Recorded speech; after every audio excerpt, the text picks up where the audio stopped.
কেৱল চেউলি মহিলাৰী যে হাগ্ৰামা মহিলাৰী ছাৰৰ মিছেছ বুলি নহয়, তেনেকুৱা ধৰণৰ নেতা যাৰ এবিলিটি আৰু কেপাচিটি আছে, আমি BPF দলে তেখেত তেনেকুৱা ধৰণৰ নেতৃত্বক আঁকোৱালি ল'ব লাগে।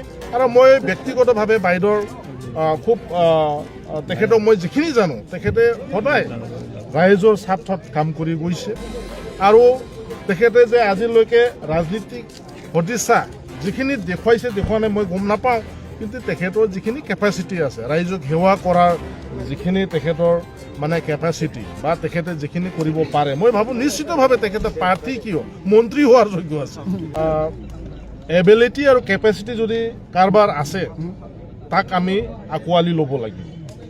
আৰু মই যিখিনি জানো, মাননীয় আমাৰ BTCৰ চিফ হাগ্ৰামা মহিলাৰী ছাৰৰ যে মিছেছ এইটোও নহয়, তেখেতৰ নিজাববীয়াকৈ মেডাম আমাৰ চেউলি মহিলাৰী ডাঙৰীয়াৰ তেখেতৰ আজি ইমান বছৰ ধৰি ৰাইজক যেনেকৈ সেৱা কৰি গৈছে, সুখে দুখে তেখেতে ৰাইজৰ মাজত সোমাই পেলাই যেনেকৈ আপোনভাৱে তেখেতে সহযোগ আৰু সহায় কৰি গৈছে, মই ভাবোঁ তেনেকুৱা ধৰণৰ যদি নেতা কেৱল চেউলি মহিলাৰী যে হাগ্ৰামা মহিলাৰী ছাৰৰ মিছেছ বুলি নহয়, তেনেকুৱা ধৰণৰ নেতা যাৰ এবিলিটি আৰু কেপাচিটি আছে, আমি BPF দলে তেখেত তেনেকুৱা ধৰণৰ নেতৃত্বক আঁকোৱালি ল'ব লাগে।